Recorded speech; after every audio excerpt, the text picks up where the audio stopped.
Do you remember your sex education? Was it helpful to you? Was it filled with scientific information rather than real, practical advice? I'm Diggory Waite, and this is The Real Sex Education. Each week, I'll be joined by a guest. We'll impart our own sex wisdom, ask our own sex questions, and we'll go over all the things they don't teach you in school. To bring this all together, though, we'll need an expert, a sexpert, if you will. But the only sex and relationship therapist I know is my mum. Hello, Mum. Hello, Diggs. In this episode, we speak to Alice Olivia Scarlett about asexuality. I had never heard the term before, so I Googled it, and instantly, when I Googled it, I was like, oh wow, yes, this is me. If asexual should be classed as LGBTQ+. Basically what they're saying is, you're not traumatised enough to be queer. And how you come out to your parents as asexual. If you're gay, you get to say, I want to do this thing. With asexuality, you're more like, I'm going to stay at home and sit quietly. Hello and welcome to The Real Sex Education. I'm Diggory Waite, and as ever, I'm joined by accredited sex and relationship therapist, Cate Campbell. Hello, Mum. Hello, Diggs. Each episode, we're joined by a guest to discuss a different area of sex and relationships, and today we're very glad to welcome Alice Olivia Scarlett onto the show. Alice is a writer and editor and speaking to us today about what asexuality is and what it entails for her. Now, people might think it's peculiar us talking about asexuality on a sex and relationships podcast, but it's an important sexuality type that we need to discuss. It's very important. It's a kind of sexuality just like any other. What is asexuality? Oh, it's many things. So some people are not so interested in sex at all under any circumstances. They don't masturbate. They're just not interested. Some are interested at sometimes with some people. Some people who are asexual will have sex to please their partner, but they could take it or leave it themselves and they identify as asexual. Then there are some people that just enjoy the romanticism and they like relationships where there is lots of cuddles and romance and no sex, or they might like just sex with no romance. And so there are so many types of asexuality. Exactly. And as always, in the show notes, we'll have links to some websites and stuff which list, obviously, lots of different types because it is helpful. I mean, sometimes people often joke about these things. These lists are a little bit daunting, but it just helps to sometimes put that... Yeah, and I'll talk about it in the blog as well. Check that blog out in the show notes as well. But another thing I wanted to ask you as well, Mum, was that Alice talked about her aha moment and when she realised that she might well be asexual, when she was reading something called slash fiction. And when she said slash fiction, you nodded knowingly like you knew what she was talking about, and I was just sort of left there dumbfounded. What is slash fiction? So it's when you take two characters which are unlikely to get together sexually and put them together. Fictional characters? Well, it doesn't have to be. I mean, you could, if you're making up a story about them. So it's often sort of fan fiction where people like a couple of characters and they put them together and they create stories or cartoons or films or whatever about those characters. And sometimes it's a form of cosplay as well. People dress up as the different characters. So that can happen. But you can, just try and think of some really, really unlikely characters and it's just quite fun. So Sherlock and Doctor Who? Yeah, maybe Sherlock and Doctor Who. Yeah. Oh, and like Theresa May and Chris Whitty? That'd be good. Having a little secret affair. Yeah, right. Okay, if you say so. Yeah. The guy from Poldark and literally anyone else. Yeah, maybe not. So so often people think of cartoon characters. So you've got, the Little Mermaid and Roadrunner. Perfect. Yeah, absolutely. Okay. No, I like this slash fiction thing. I might have to check it out. Go and do some more research. Okay, now it's time for us to speak to and welcome writer and editor Alice Olivia Scarlett onto the show. Alice, thank you so much for coming on. How are you doing? I'm good, thank you. Thank you for having me. Excellent. It's an absolute pleasure to have you on. Today, we're here to talk about asexuality, and you identify as asexual. Yes, that's right. Yes. And how does that manifest itself for you? For me, that's little to no sexual attraction and little to no interest in sex at all. I know that's different for other members of the asexual community. Some people are asexual and still very into sex, and for other people it's like it's a distraction or an annoyance or just very low down on the list of priorities. So for me, it's just not really something I think about. I mean, though in a way it is something I think about a lot, because we live in like such a hypersexual society. But if it was, just me in a forest somewhere, it's not something that I would think about very much. Is it something that grew? I mean, is this something where you sort of gradually discover something because we're so socialised to just assume ourselves into couples? Do you gradually sort of come to the conclusion that that's where you are? I think so, yeah, because especially as someone who's, assigned female at birth, you immediately are like given all these expectations that, that's your happy ever after. And it's always really intertwined as well that like sex and romance are exactly the same thing. So for ages as well, I was convinced that I couldn't be asexual because I knew that I wanted to be with someone romantically. But it always seemed like it was an either or deal, but not that they were exactly the same thing, when that's not the case. So when was there like a light bulb moment when you were like, I'm asexual, or was it a bit more gradual? It was like I did have a really great light bulb moment, and it was on fanfiction.net, and it was in the author's note of a Scarecrow and Joker /fic. Oh, wow. Yeah. And then in the author's note, they said, I'm sorry if the steamy scenes are like not quite accurate or not quite there. I'm asexual, so this is like a strange area for me.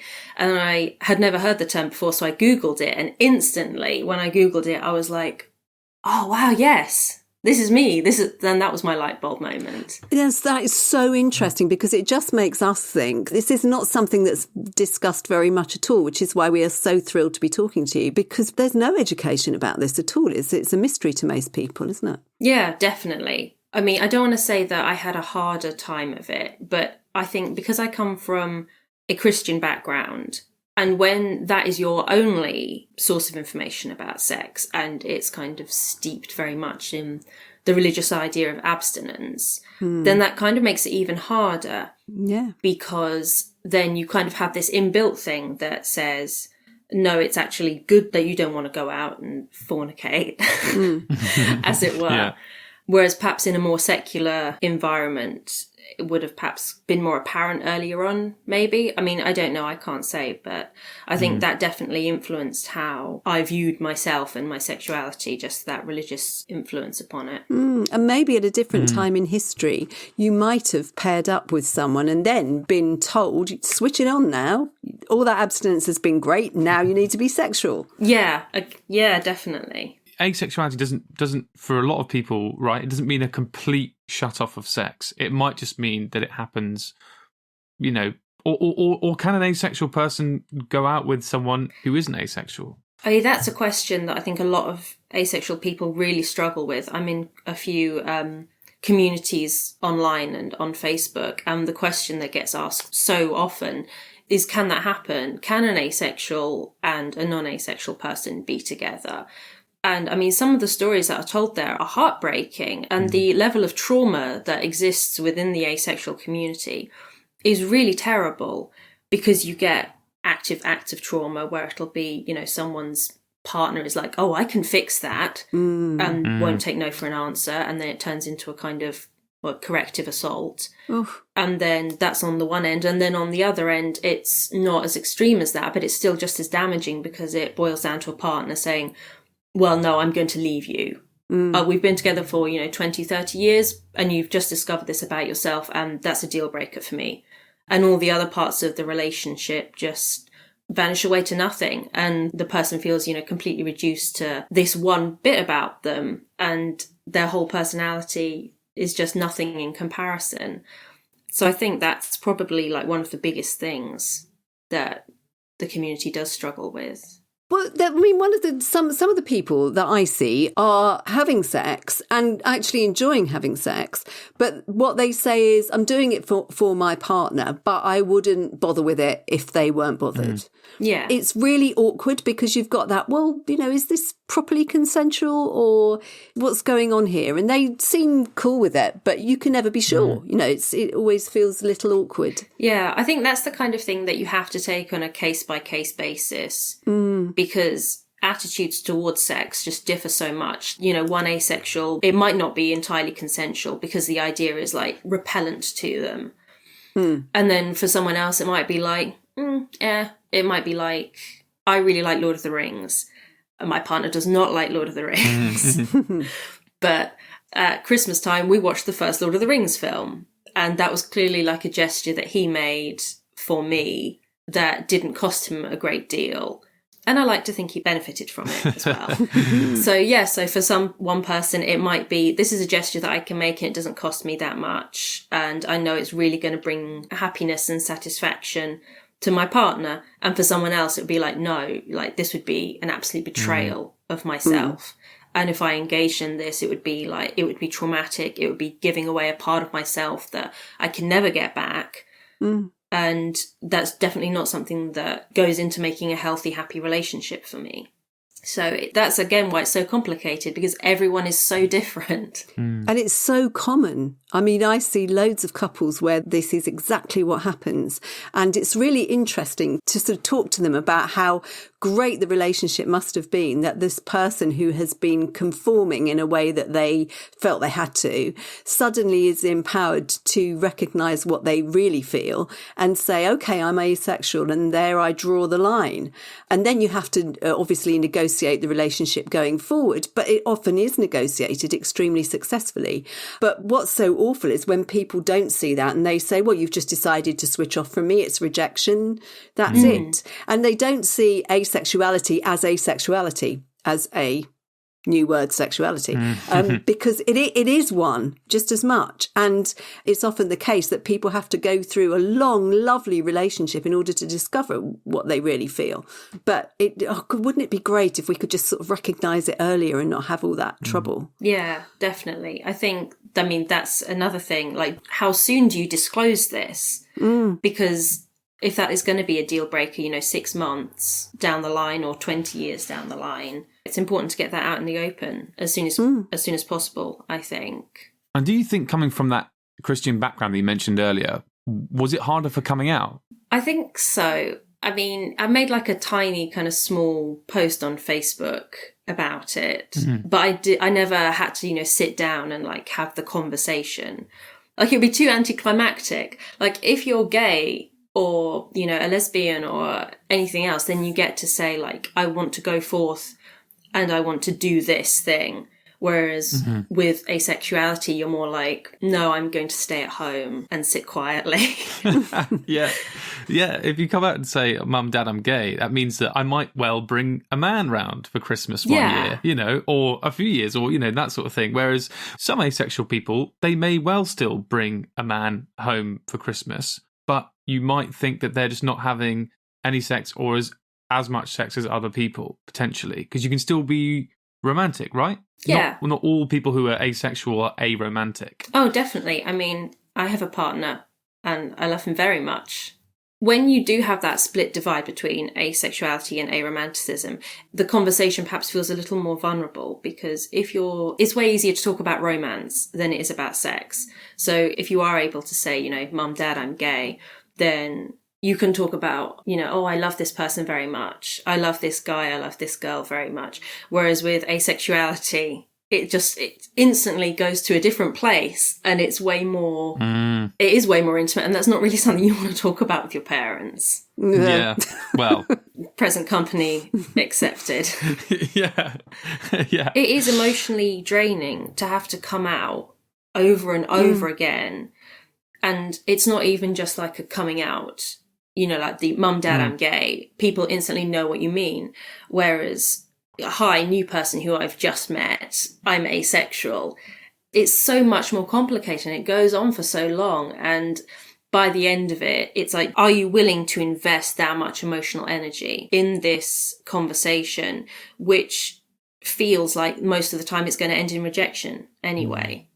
So I can see why you would want to postpone that, because then it's like, you might have that conversation and then go on 2 dates with this person and then realise, oh no, wait, actually, they're definitely not right for me in like loads of other ways, which has nothing to do with sexuality. Yeah. And then you went through that emotional, draining, taxing process, like for nothing. I mean, one of the things that's always really bothered me when I started training as a sex therapist long ago, it was taken for granted that people who didn't have much sexual desire had something wrong with them and it was to be treated. And there still is that to some extent. And I just couldn't do it. I just couldn't do that. Here is somebody saying, I don't want to do this. And I'm saying, yeah, go on, do it. I mean, I never did because I was useless. I was absolutely hopeless because I didn't do it.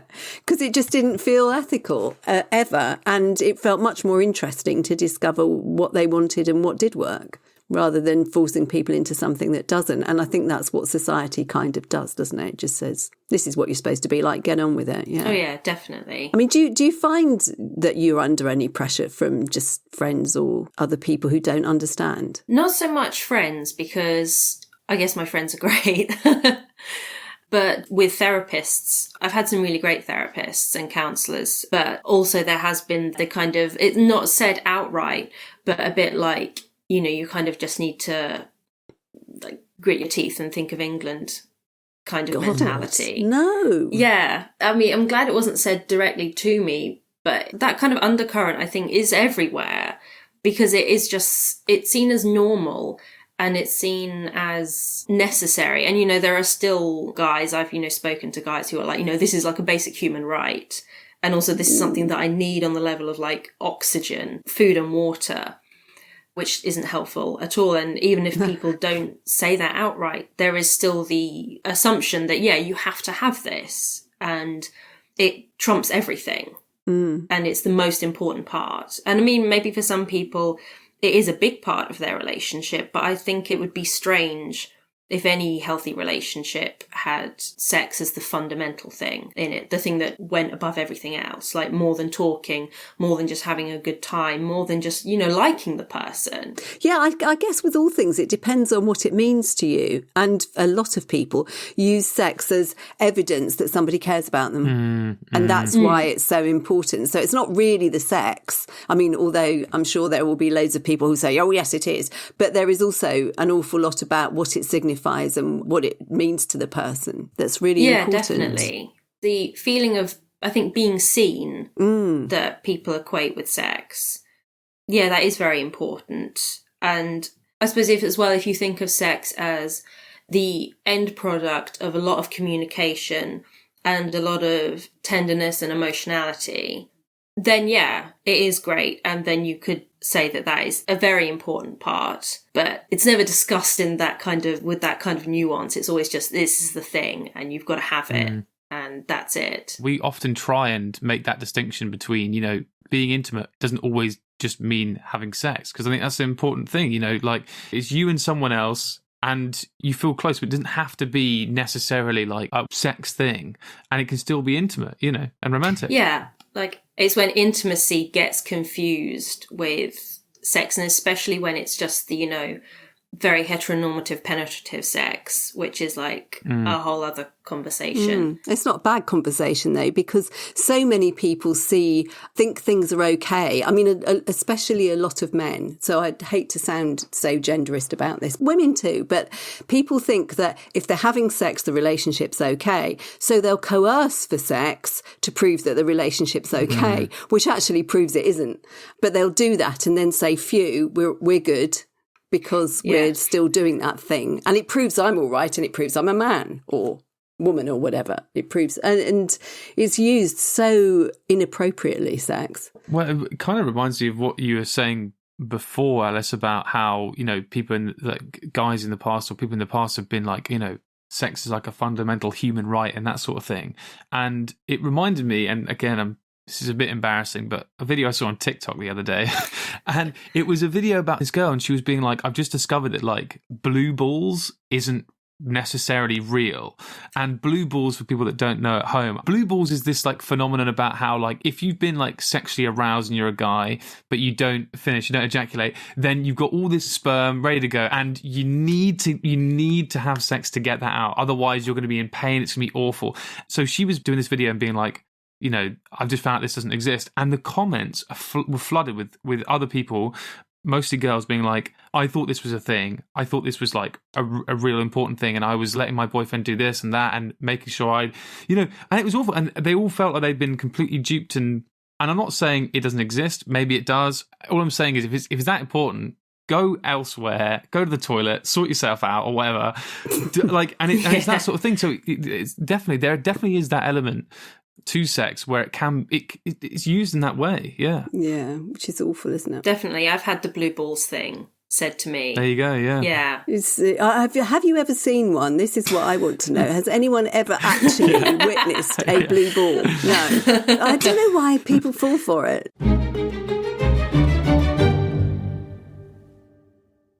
Something I wanted to talk to you about, though, as well, Alice, is one of the discourses online that I've seen is about the LGBTQ plus community and asexuality's place within it. Do you consider yourself part of the LGBTQ plus community? Yes, in a nutshell. Yeah. But have you experienced any of that, like that whole like questioning thing about it? Yeah, definitely. Basically, it boils down to people saying like asexuals don't go through trauma in the same way as other people in the LGBTQ plus community. Yeah.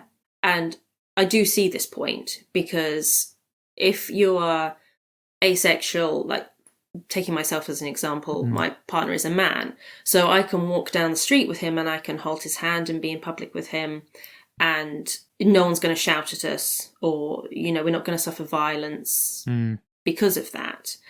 But this is the same argument that I've seen people use about bisexuality as well, where you have the straight passing privilege. And often, if you take away all like the fancy language, basically what they're saying is you're not traumatized enough to be queer or to call yourself LGBT, which is terrible because then it's like, how much trauma is enough? What if you were gay, but you grew up with amazing parents and they were really communicative and you were able to come out to them with no problems at all, and you grew up in an amazing neighborhood and you didn't have anything bad happen to you? Does that mean then that you can't call yourself queer? It's just such a ridiculous benchmark to put in place, and I think it just demonstrates a big level of misunderstanding as well about the asexual experience, which in a way is understandable because it's not talked about that much, because people often don't realise that it is a valid identity. But ironically, I think it is the same kind of gatekeeping coming from the queer community as it is from the straight community, where it's just not seen as something real. And I can see why, if you've fought for decades to be able to have sex with the person who you love, to have someone say, no, I'm just not gonna, then it is going to feel strange or alien or perhaps not something worth getting into a fuss over. It's a different argument, though, isn't it? Because, the invisibility is just as traumatizing, in many ways, as anything else. So if you feel like you don't exist and no one can see you, what's that like? You're walking down the street hand in hand with somebody and everyone assumes you're straight. That's not on. Yeah, exactly. There is so little visibility that you are invisible. And then it means you're constantly, you constantly have to question, like, oh, is this real? Am I real? Do I just have a hormone imbalance? Am I just strange or repressed or weird, or there's something odd going on that I don't know about, or something bad happened to me that I've repressed from, 20 years ago? But that kind of damage it's much more insidious, I think. So it's not immediately apparent, but the lack of empathy that does come from the LGBT community often is quite staggering. What is wrong? That's the thing when I suppose when those sorts of things are leveled at people who are asexual, when they're like the things that you mentioned, religious trauma, young and inexperienced. What is wrong with being asexual? What do they think is wrong with it? Like, why do they feel the need to threatening? Yeah, I think it is a threat because society holds up sex as the goal for everything. And capitalism plays a huge part in this because it's, buy this toothpaste and you'll get laid somehow. Yeah. And, buy this deodorant, buy this car, buy this wine, etc. And always sex is the goal. So right from the beginning, sex is meant to be a priority. And I think often people will make like big life decisions based on the idea that a happy ever after with sex and romance is what you have to aim for. So that's your end goal for lots of people. And then if you meet someone or if you see someone and they've kind of rejected those values and those priorities, I think it can be quite discombobulating because you've seen someone and they've not followed the, traditional established life pattern. And then that makes you consider or maybe reevaluate your own choices that are based on these values that this person doesn't have. And then so you lash out because you're scared and you're threatened and you're confused. Well, yeah, because it suggests that yours might not be right, that it might be a bit more complicated than you think it is, which it bloody is. I think often those kind of changes are kind of shamed as well. Like, the idea of the midlife crisis, it's like the butt of a lot of jokes where it's like, oh, you reevaluate yourself and it'll be in a jokey way where you buy a car and you find a boyfriend instead of a girlfriend, that kind of thing. Or you divorce your wife and find someone else, or you move to Tibet to find yourself again. So there's a lot of pressure to not do that, to stay with the status quo and to not question things, especially if you're older. Questioning is meant to be something that you do when you're a teenager, you get it out of your system, and then that's it. And then somehow by the time you're 21, you've found yourself and that's it forever. Well, it's so not true. And when you think about how many older people don't have sex, I mean, there are an awful lot of people who feel they shouldn't have sex, or they just mutually agree not to, or they just fall out of the habit, even though they might want to, or one might want to, or there's so much going on. But if you're older, it's all right. It's kind of allowed to be asexual. Again, it's putting people in boxes and assuming that that's the way they should be, and it's great for some people, not for others. That's funny with that stereotype, because you were talking about the stereotype before, Alice, of being like, oh, well, if you don't want to have sex, you're just young and inexperienced. But then also the stereotype, well, if you're old, of course you're not having sex. No one does when they're old. So it's weird. It's like you've got a strange, like, middle-aged hypersexual window. Yeah, exactly. Yes, quick, do it. Alice, we usually ask our guests if they have any sort of advice or like parting education they'd want to give, if there was like one thing. So any advice or final bit of education? I think get to know yourself. I guess this is just like a general blanket for anyone, and for anyone who might be questioning. Get to know yourself very well, and don't be scared of the answer that you arrive at seeming strange, and don't worry about it seeming like a weird, outlandish thing that you're doing for attention. That's something that held me back. Where I thought, I just want to be special, so I have to have a special label. And it's not like that. Whatever you feel is valid. And I know it's a cliche, but it's really true. So get to know yourself and get to know your feelings and validate those feelings. Also, sex doesn't equal romance. Boom. That's a good one as well. I like that. Great advice. Alice, thank you so much. It's been brilliant. Thank you so much for coming on. Thank you. It's been really cool. It's the mailbag. Send Cate your queries to podcast@hatch.com. It's the mailbag. Send Cate your queries. Podcast@hatch with 2 T's. Hello there. I have a query for Cate. I would like to know when the real sex education mailbag starts. The real sex education mailbag starts right now. Thank you. Thank you so much again to Alice Olivia Scarlett for coming on the podcast to speak to us. It was really, really great. Thank you so much. You can find her on Twitter @TheMagicKind and via her website, AliceOliviaScarlett.com. And as always, as it's the Real Sex Education, we have a wider reading and watching list in the show notes as well, and Mum's blog, where she goes into a little bit more detail about what we discussed today. So do check that all out. Mum, it's that time again. It's mailbag time. This is the part of the show where we give listeners the chance to send in their questions via Instagram @RealSexEdPod or on email podcasts@hattrick.com. Send them in to Cate, an accredited sexual relationship therapist, and she answers them. Mum, I chose the first question today because it kind of feels like the opposite of what we've been talking about. It's from someone named Phoebe, and Phoebe says this. My boyfriend... Is that the cat? Yeah, excuse me. I told you if you're going to be in here, you need to be quiet. Sorry about that, guys. If you hear any more of that, then it's Niles. Anyway, the question. My boyfriend and I have been dating for 14 months. He's kind and funny, has a good job, and my friends all really like him. I love him, but we're not sexually compatible. I want sex more often than he does. When I ask to try things or do things differently, he does for a bit, but eventually we just end up doing the same old thing again, which I think he likes, but I don't. We've talked about it, and it's clear we don't like the same things. Our relationship is great in every other way, and I feel bad for wanting to break up over sex, but I'm unhappy, and I've had good sexual connections in the past. Is it wrong to break up because of sex? So, I've got a couple of questions on that. What is sexual compatibility? It's really interesting. I mean, I would say it's the ability to negotiate. That's what it is. It's that, because this doesn't sound like an ability to negotiate. It sounds like separate positions where both partners are quite scared of discussing something. I mean, the person, Phoebe, is it, who's written in, it sounds as though she's mentioned something once and she thinks, right, that's it. Forever. And maybe the partner thinks, well, maybe it's a bit boring if I do that every time. Maybe I don't want to talk about it.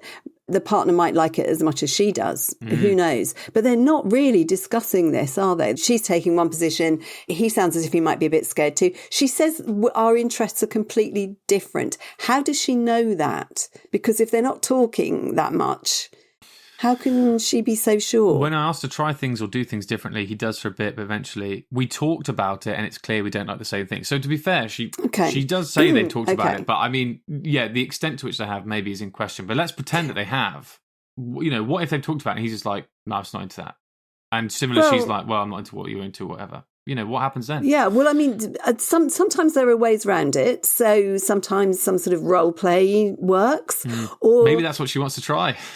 And he's saying no. Yeah, maybe. Yeah. Well, maybe it is. But you know, I think sometimes going straight to, you know, an ultimate thing isn't what people want. Like, for instance, if you were interested in, I don't know, anal sex, say, for the sake of argument, you might not want to go straight to penis in anus sex or pegging or whatever. You might be more interested in maybe starting off with sort of touching with fingers or then moving on to tongues, and also doing some proper research into hygiene and, you know, the best way of doing this and preparation and all of that kind of thing, and allowing for that rather than saying, you know, this is really what I want. Same with kink, any kind of kink, or, you know, anything, even oral sex. Some people are not, you know, that keen on.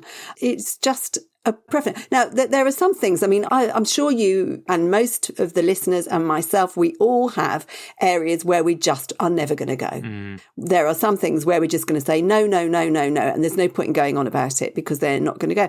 But, I'd like to try this beginning thing is very different from, well, let's just race straight to, you know, full-blown S&M. Let me tie you up and flog you. Is not the same as, let's just try this little thing that I quite fancy. Or I quite like the idea of being tied up. What do you think? That sort of thing, rather than going all the way there right at the beginning. It might be that there is more room for negotiation.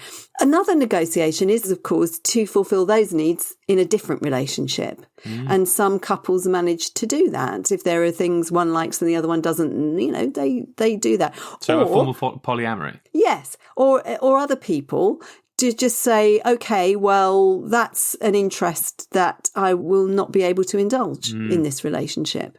But the relationship's that important to me. It doesn't feel as if this couple have really, really given it their fullest attempt at understanding, because I have the feeling that the other partner isn't fully on board. I don't know why. I just get this sort of sense that the other partner needs to know a lot more. And maybe is just timid and maybe is frightened of getting it wrong. That's another reason why lots of people say no to stuff, because they're really scared that they won't do it well. They're not as experienced. They don't know as much about it. They need more help. You know, it just feels like they're not really giving one another the chance to express what they want. Well, I think I'm going to ask this question as well, because this was one on the Instagram, which I thought was interesting, linked with this one. It's from Brandon, who says, do you think sex is important for a relationship? And I just think, like, that depends on the person, because obviously we've just spoken to Alice Olivia Scarlett, you know, and there's plenty of asexual people out there. They're asexual for a reason. So sex to them isn't important for a relationship, but a lot of people can still have romantic relationships without. So is sex important for a relationship? No, not necessarily. It depends on the relationship. However, it sounds like for this person, for Phoebe, it is important for her relationship. And I want to put the question to you just one more time, regardless of, because you're quite right, maybe they need to have more of a conversation about it, maybe there's more to be done, but Is it wrong to break up with someone because of sex? No, of course not. You have your reasons and you have a relationship that doesn't feel fulfilling, then you might well want to break up just for that. There aren't rules about what you're allowed to break up for either. I mean, I don't know why anyone would think there were, but everybody is individual and people's needs also change over time. I mean, it might be at the beginning of a relationship, you would not consider having the relationship in the first place with somebody who said, really, sex is not on the agenda for me. You might say, well, it is for me, so maybe we need to just be friends or have a different kind of romance can't come into it. You might make that decision. If it happened 30 years down the line, though, you might feel very differently about that. You might say, well, actually, I can't imagine myself ever wanting to have sex again. And yet you love that person, you're part of a couple. I mean, I've used the two big extremes, but what I really mean is context is so important. You can't say in blanket terms, sex is always important. It does depend on the context. It depends on the individuals. It depends on this period in their lives and what's going on for them. But, it is true that most couples that get together want some kind of romanticism, some kind of touch, some kind of intimacy. Not everybody does. We know that. We absolutely acknowledge that. But a lot of couples do, and it does make them feel closer. But you have to ask, what does sex mean to you? Why is it so important? Because for some people, having sex is about their identity.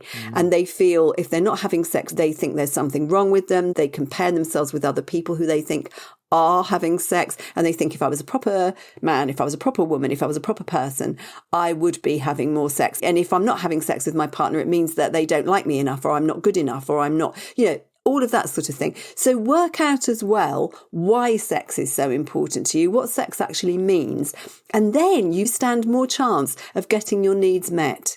But when you just say, I just need it, and that's all there is to it, you don't stand much chance of getting your needs met. You need to think about yourself a bit more, bit of reflection about yourself and the relationship and the context and what you want. And then all comes together. That's really good advice. Thank you very much. Here's another one from Amy, who has emailed in some very lovely stuff. So thank you so much, Amy, for that. And she basically asked, I want to become a sex therapist. How do I do that? Mum, how does Amy become a sex therapist? What a great question. Well, so if you were going to become a fully qualified sex therapist, then you will probably need some couple training. So some of the courses do both. They give you couple training and sex therapy training.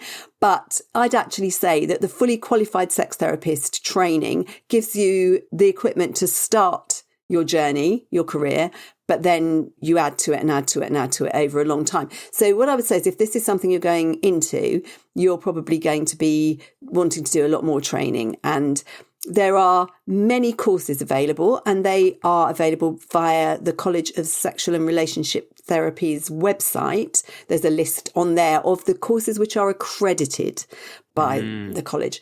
And they're obviously the ones you want to go for because they're going to be the ones that will help you to find work and have professional standards and work to a standard. Some of them are more academic than others. Some of them are at about the level of second year of a degree. And some of them are more master's level. And so some of the courses will only be quite short, a year or something. And some of them will be 2 years, 4 years, they can be much longer courses.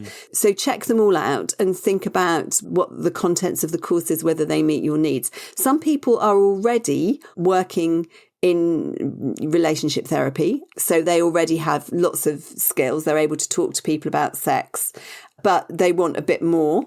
And so they might do a foundation course and acquire some skills to do a bit better. But to become a fully qualified psychosexual therapist, which is what we call them in this country, you need to do at least probably 1 year or two. Usually most of the courses are 2 years. So we'll put the link in the notes for the page. Fantastic. Excellent. So Amy, best of luck. You have great taste. So best of luck. That's it for today. Thank you so much again to Alice Olivia Scarlett for sharing her experiences with us. Thank you to Cate Campbell for some more excellently answered questions. And thank you guys for listening. We'll see you again here next week for some more real sex education. Bye. Bye. You've been listening to The Real Sex Education, which is hosted by Diggory Waite and Cate Campbell. The show is produced by Diggory Waite, and the executive producer is Claire Broughton. The Real Sex Education is a hat-trick podcast. This podcast is based on the real-life relationship between Diggory Waite and his mother, accredited sex therapist Cate Campbell. The show is therefore inspired by, but otherwise unrelated to, the TV show Sex Education. But yes, Diggory does wish his mother was played by Gillian Anderson.